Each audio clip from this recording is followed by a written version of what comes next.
Want to make a podcast? Spotify's got a platform that lets you make one super easily, then distribute it everywhere and even earn money, all in one place for free. It's called Spotify for Podcasters, and here's how it works. Spotify for Podcasters lets you record and edit podcasts right from your phone or computer, so no matter what your setup is like, you can start creating today. Then you can distribute your podcast to Spotify and everywhere else podcasts are heard. Video podcasts are also available on Spotify. With Spotify for Podcasters, you can even earn money in a variety of ways, including ads and podcast subscriptions. And best of all, it's totally free with no catch.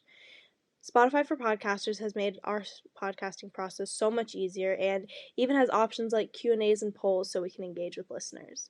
I highly recommend you give it a try. Download the Spotify for Podcasters app or go to www.spotify.com/podcasters to get started. The following contains descriptions of physical violence, sexual violence, and graphic descriptions of autopsies.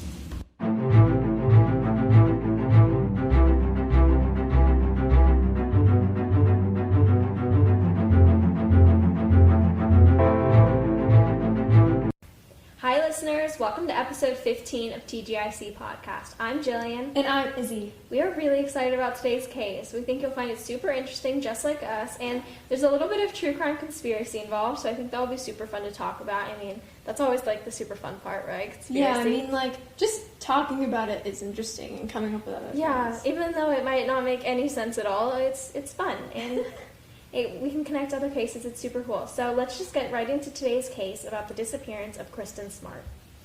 Kristin Denise Smart was born on February 20th of 1977 in Augsburg, Germany. That's so cool. Yeah, that is really cool. I wish I could have been born in a foreign country. I know. Do you get, like, citizenship if you're born in a foreign country? I don't know. I feel like you Maybe might. with, like, specific countries, but I don't know. Or, like, specific circumstances. I don't know. But I still think it's really cool that, like, she was born in another country. Mm-hmm.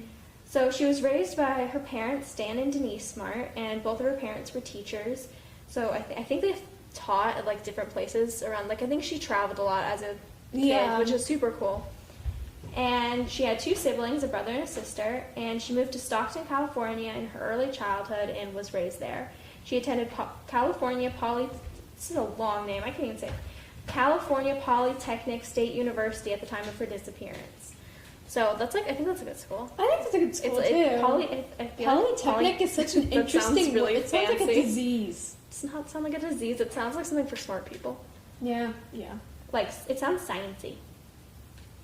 She was also 6'1". I don't know why I felt the need to, like, point this out, but, like, 6'1" is tall. That's, like, really tall. I mean, that's model size. Izzy and I are, like, really short. Like, I'm 5'1".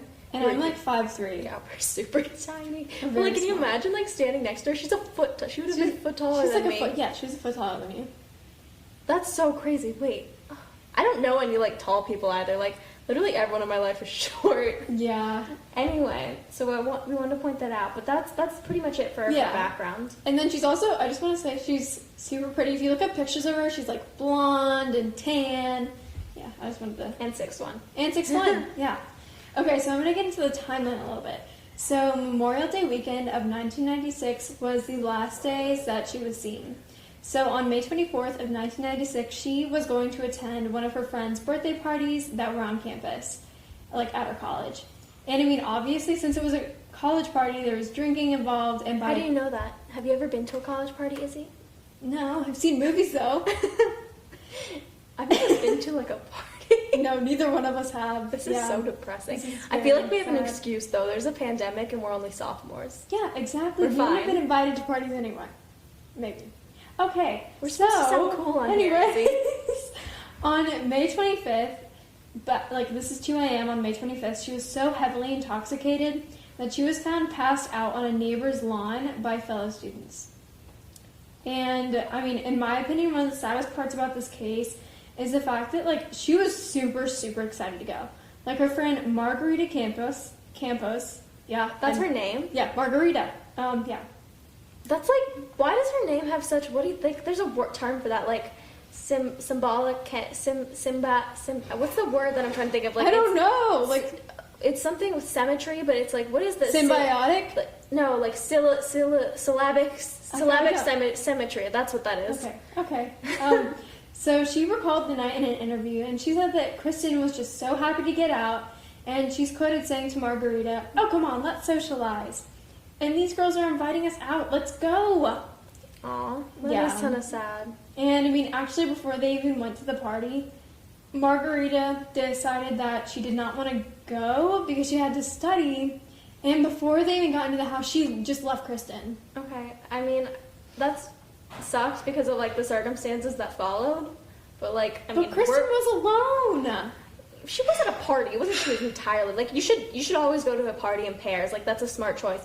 But, like, I mean, we're both kind of the Margarita girl. Yeah. That sounds not right. Yeah, but we would leave the party to go study. Yeah. So I can understand where, like, she wouldn't think this is bad, but, like, never leave someone at a party. But I mean, like, if you're going to a party with one other person, you cannot leave them alone. No, like, that's the most system. dangerous thing.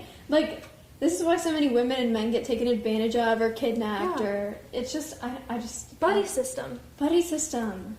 You did it in 3rd grade, you can do it now. Exactly. So the students who actually got her, going backwards, so students who picked her up at 2 a.m. that morning when she was passed out, their names were Cheryl Anderson and Tim Davis. And they also went to California Polytechnic University. And they decided to take her back to like a nearby dormitory building just to figure out like some stuff about her. But like it wasn't her name. dorm? It wasn't her dorm yet. Wait, these weren't even her friends. These were just No, like... just random people. Oh, well, I guess that's nice. Yeah, it's nice of them. However, another student named Paul Flores decided to help them, like, take her back to the dorms. I mean, obviously, so two people, like, clutching a 6'1", heavily intoxicated girl, you want to help. And actually, so then Davis, who's Tim Davis, left the group since he lived off campus and he needed to drive home, not to mention there were 2 other people there. And then Cheryl Anderson, left soon after since she lived across campus. And they left Flores. Okay, wait. So he could take her back alone. First of all, if you're gonna commit to being a good Samaritan, commit to being a good Samaritan. Don't be like, see it through. Sorry, I have a bad commute. Gotta go. No, see it through. And Flores then told police the following day that he had stopped at his dorm and she had chosen to walk back to her dorm alone. And that was the last time anyone has ever seen her. Okay, you know what this reminds me of? I don't know if you've ever heard about this case, the like Lauren. I don't remember how to say her name. It's like Lauren Spearer or something. Oh yeah. No, she left a party drunk and like was going to walk home, and it was like a short distance. So it was a college campus, and then she just poofed. What the heck? Like, what is up with this? This is No. Don't let people walk back to their dorms drunk. Like, Yeah, I don't exactly. care how close it is. I don't care if they're literally in the room next to you. Make sure that you see them go into their apartment. It's not just about like potentially being taken by someone. It's about you could literally hurt yourself because you're not like fully you could aware. fall. You Yeah. could go into the street and not like Get hit by a car. Like there's Yeah. a lot of possibilities, and it's just not safe. Never let someone do that. Mm-hmm. And the days after she went missing, so Margarita was actually her roommate, and the days after I'm starting Kristin... to really love the name Margarita. Why? It's kind of cute. Oh, Jesus. Imagine having a You baby could have named Margarita. a child named Margarita and one named Champagne. Champagne's a pretty name. Oh my god, that's like a stripper name. It's not. It's kind of pretty. Okay. So the days after she went missing, so Margarita started to get worried, and like not only had Kristin never came home, but she nothing had been touched or taken. Like it's not like she came home, picked some stuff up, and then left back out to go party or to go meet with someone. But like literally her purse, her ID, her phone, her keys, and her other personal belongings were still in the apartment, and nothing had been touched. Okay, that's super weird because why didn't she take that to the party with her? Exactly. And that's the thing is very bizarre. And even if she were to be found somewhere, she had no ID on her. It'd be super hard to track who she was. And I mean, that's when her friend knew that she needed to call the campus police ASAP. So, and then she called the campus police and they're like, hey, my friend went to a party last night. She didn't come home. I wasn't with her. I don't know what happened. And literally, the campus police didn't investigate her case at first because they said that maybe she went on an unannounced vacation. What is an unannounced vacation? Just up and left with nothing. Just ditch day? Yeah, ditch day. Apparently other students had done it, so it wasn't a big thing. But at the same time, Kristin hadn't brought her phone, her purse, her keys, literally nothing. There's no way she could have left. She had a phone? Yeah. It was 1996. She had a phone? Like a flip phone. No one had flip phones in 1996, did I they? don't know. I've read an article where they said she left her phone, so. Maybe they did. What is up with our tech history I on stuff? don't I have no know. idea. Anyway, we're not even going to get into that today. Yeah, but I mean, when nobody heard from her for days, and she hadn't packed any clothes or belongings, like, they knew something way more sinister was going on. No, like, she didn't just, like, if you were going on an unannounced vacation, I'd want my things. Like, she didn't just dip. Like, it's not like she, like, literally her family was like, she had nothing to leave. Like, why would she just get up and leave? I mean, even if she was just like, oh, you know, screw this, let me go to the beach for a day. Like, if I was gonna just be like, oh, screw it, I'm gonna go to the beach for the day, I'd bring my money with me. Or my keys. Yeah, or my my phone. ID, so I could buy alcohol if I was of age. No, like, what? You don't, like, that doesn't make sense. I don't like, campus police suck. No, like, they literally suck. The campus police, that's why they're campus police. That's why you because should they not couldn't report make to the cut. campus police. Yeah, don't. Guys, this is a big life lesson. If someone is missing and you don't know where they are, And you're do not legitimately call concerned. campus police. Yeah. Because they're not going to help you. I feel like every college case I see, campus police, they have to go through, like, 4 days where the campus police are just, like, totally not helpful. Exactly. And then they bring in, like, the FBI. Yeah. And, I mean, this is a weird transition, but, like, what we know as of late, like, there's not that much information on, like, there's not that much information on the days after she went missing because there was literally nothing. Like Jillian said, she poofed. Yeah, she's just gone. And then the police, like, the campus police couldn't help find her. Yeah. So she's literally never been found. No evidence that has been useful has been really found. Her remains have never been found. Like, literally, she poofed. All right, let's get into some suspects and theories now that we've gone over all of our timeline information. Our first suspect is Paul Flores. So this is, like, the guy who escorted her home the night before and, like, was left with her alone, which, I mean, I guess doesn't seem terrible until you, like, look into this guy a little bit more, because I guess he was just very creepy, and he was also the last person, like, To want ever see her. And he also let her walk home alone drunk, and that's a terrible, like, thing to say. Like, A, it makes you sound like A dick. but then also, like, if that's not true, that makes you sound like bad. Like, what Like are you took covering advantage up? of her or something. Like, there's something very off about all of it.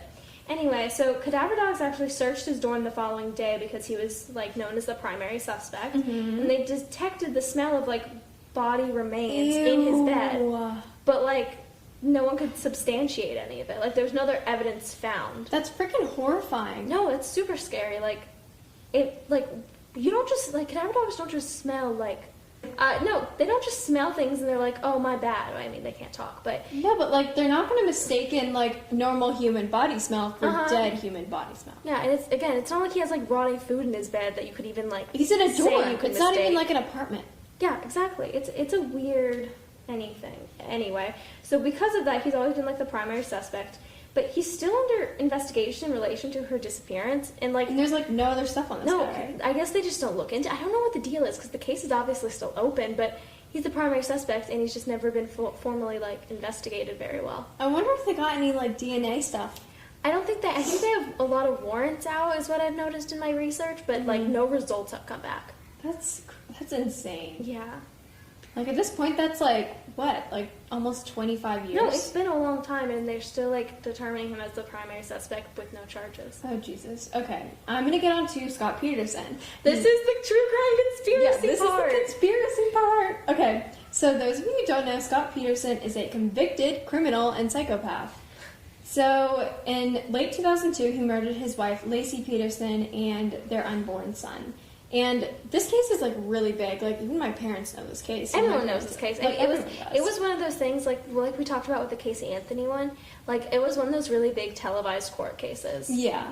Okay, so he's actually connected to the disappearance of Kristin Smart because they attended the same school at the same time. Yeah, and actually, Lacey Peterson, the one who was murdered, like, she went there too. Oh, seriously? They all went to the same school at the same time, which is super weird. And it's actually rumored that they knew each other, but I mean, he denies it. I mean, obviously, like, what are you going to do? Admit that you know her? Yeah, I don't know. I mean, it's rumored, so we can't really do anything with that. Yeah. But, I mean, I don't know how big of a school this is. This is, like, a fact that I don't know, so that could go either way. But I feel like it's pretty likely that they would have known each other. At least cross paths at some point. Exactly. And I mean, like, not to... And also, they were rumored to have had some type of relationship. Yeah, but I mean, it's rumor. It's like, rumor. Yeah. True crime rumor could be like literally someone just trying to like make up a theory. I just think it's super interesting because I love when like crime cases that are like pretty big are connected. Yeah, I think it's super like the conspiracy of it's so fascinating. Exactly. And this connection is totally baseless, and it's kind of just based off of rumors and the fact that this guy is just a total creep. Yeah. And like there's no evidence connecting it other than like what's circumstantial, and at that it's still kind of like it's not even circumstantial. It's like it's just rumor. Yeah, and yeah, he's just a creepy psychopath.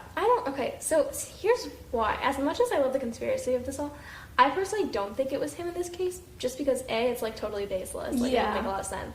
But also, I don't necessarily think that he is guilty for killing his wife. What?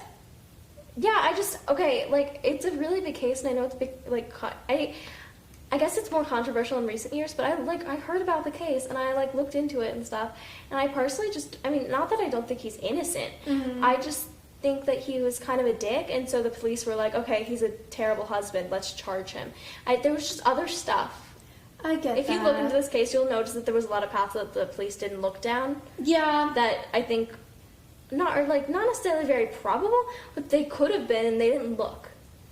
Yeah. So I'm not saying he's guilty or innocent. I'm just saying that there was a lot of evidence that they didn't exactly. Look into. So like I don't know how you could formally like charge a person if they didn't know all the facts. And I mean also when someone is typically put in prison for murdering someone, they're gonna fess up to a lot of the other stuff they've done. Yeah, that too. Like that's how you catch serial killers and you figure out how many people they've killed or like hurt. That's how you figure it out because they just start. Yeah. It's kind of like the floodgates opening. So even if he is guilty for killing his wife, like I don't think he's guilty for Kristin Smart's disappearance, just because he probably would have tried to make a deal at this point and said something about her. I don't know. Yeah, I mean, so it's a lot of like we really have nothing connecting them. To. Exactly, it's like one thin little string. Yeah. All right, so now that we've covered all of our suspects, let's just do our main theory. So no matter like who are like out of those two suspects, I guess this is just kind of our primary theory. Yeah. Like I mean, there's not a lot of evidence in like aftermath of this investigation, so we couldn't really come up with anything what the police said, or like I mean, this is a very general theory. Yeah, we had in a lot of the other cases we've done, we've had like a bunch of crazy kind of like specific like, details, specific time. Like, if you listen to the German one about the Russian mafia. Yeah, no. This is going to be a very general theory that kind of is applicable to, like, any suspect. So, the theory is that she was either taken by Paul or, like, Scott, I guess, but it would be more likely Paul, as I said, because he was the one taking her home. And, I mean, it could have been Scott, but she was left alone at some point, and at that point, like, she would have probably been taken advantage of and just taken. And then, because, like, I just don't think that, like, two college, like, guys would have access to, like, a place to hold her captive or anything. No, exactly. Like these are not professionals. And if they were gonna do it, they would have just gotten rid of her kind of quick. No, so I'm thinking, like, she was probably murdered pretty quickly after she was abducted. And, I mean, I don't know why there's a, like, I feel like it's weird to think about why, maybe, but, like, I'd say most likely it was to cover up an accident. Yeah. And in the case of Paul, at least, I don't really know about Scott because he is a criminal, but, like, if it was Paul, I feel like it'd be more likely that maybe she was drunk, maybe there's some sort of fall or something. He thought he would be at fault for it, so he killed her to, like, dispose of the evidence. I mean, you never know. Like, a lot of murderers had, like, raped their victims and then decided to kill them. Like, got, not freaked out, but got, like, really nervous and then just... And it would just make sense that she was killed, like, that night, and then the body was disposed of. Yeah, and then because there was no blood. There was no... Yeah, and the cadaver dog smelled something, but, like, obviously it was not very substantiated. But there's just no way she was, like, held captive. Like, that's something that, like, creeps who plan do. And in dorms, you have roommates, and you have people living right next door to you. But also, like, there's no way that they had, like, some sort of separate, like, I don't know, cave hole where they could hold someone captive. No, you know literally. What I mean? Like, you know how, like, people who, like, plan kidnappings can sometimes have a place to hold a victim captive? Like a kill room. Yeah, sure. But, like, they didn't have that. They didn't have access to that. That doesn't make any sense. And, I mean, they clearly investigated this Paul Flores guy. Like, they would have found traces of him, like, either renting out a place or buying material. You know what I mean? Or even, like, clearly her body's been disposed of, and then there was just not enough, like, I don't know, way to find her. Maybe her body was destroyed somehow. Like, poof, literally. She's just gone. There was, like, nothing found. She's, like, quite literally the opposite of the Patricia Maheen case. Exactly. Like, Patricia Maheen was literally everywhere. And Kristin Smart is nowhere. Yeah, exactly. She's just gone. And now the stranger theory. Again, this is kind of very general, but there's always a stranger theory because, like, I mean, sometimes I think the stranger theory is more likely because there's obviously a reason that none of the suspects have been charged, and that makes me think it could be a stranger. Yeah. And I mean, it's always possible to be taken by a stranger, and I mean, like, it most likely happened when she was taken alone. Maybe it was another college student, maybe it was a totally random person. Exactly. But when she was walking back to her dorm, we have no idea what happened in between that time. Yeah. Like, at all. I mean, and if you're very obviously drunk, someone might try to target you because of that. And, like, obviously it's not their fault, but it is something that, like, makes you look like more able to get, like, taken advantage of, I guess. And creeps will take advantage, and obviously that is not the victim's fault at all, but like, it's a high possibility that someone saw her and took advantage of her, and now she's gone. Yeah, and I mean, in this case, she could literally be anywhere, like, alive or dead. Like, we don't know. And I mean, okay, this is totally off base, but this reminds me of Pretty Girl 13. Okay. Which is a book that we both read. Who wrote that so we can recommend it to our listeners? I'm not sure. Can we put it in the description? I mean, we could post it on Instagram. Yeah, we'll post it on Instagram. So basically this book is about a girl who was kidnapped and kind of just disappeared without a trace. And then it turns out she had been, like, kept captive by... Yeah, held captive in a cabin for a few years. Honestly, it's kind of a crazy book. It scared me. This is kind of funny. It scared both of us. So I read this book, like, I read a lot of, like, teen mystery books, because that's just, like, my genre. I like it. And I read this one thinking it would be pretty similar to the other ones that I read, but it, like, scared the shit out of me. Like, I was terrified. It's intense. I was like, hey, Izzy, you should read this book because, you know, it's kind of like when you try bad food and you tell your friend to taste it. I read a scary book and told Izzy to read it, and it scared me too. And I mean, usually I'm someone who I feel like can take a lot of that stuff, but not really. I mean, I can't watch horror movies. You love horror movies. Yeah. Like, I thought she'd be able to tolerate it a little bit more, and she could not. But just the fact that it was also psychological, like it had to do with mental illness. You should read it. It's really good, but I would recommend that you're over the age of 15 because it freaked both of us out. And it has very intense themes too. So yeah. But yeah, it kind of reminds us of that because there's a possibility, I mean, if she was taken by a stranger, she could be held captive. Yeah, and I mean, it could have been, like, she could have been taken by an opportunist rather than someone who planned to take her because there was no evidence of stalking, there was no abusive relationships, there was literally nothing. So, yeah. So, this was the disappearance of Kristin Smart. Tell us what you think happened to her on our blog or our Instagram page at tgic.podcast. Tune in next week for an all-new episode, and stay tuned for the final few minutes of this podcast to hear one of our podcast recommendations. Bye! Okay, so, Teen Girl Talk. Teen Girl Talk joins Susie and Franklin Coda as they make their way through the wide world of teen media. While not teens themselves, they're full of stories from their own teen years and tangents about almost everything else. If you decide to listen, not only will you hear in-depth discussion of teen movies, TV shows and books, but how Force Girls deserve better movies, Frank's long-running romantic relationship with the Crypt Keeper, and Susie's dating advice. So, join them every Wednesday for their regular episode and every Thursday for their bonus extra credit episode. Teen Girl Talk. Too old to be teens, too funny not to listen to. Teen Girl Talk can be found on Apple Podcasts, Spotify, Stitcher, and wherever else good podcasts are found.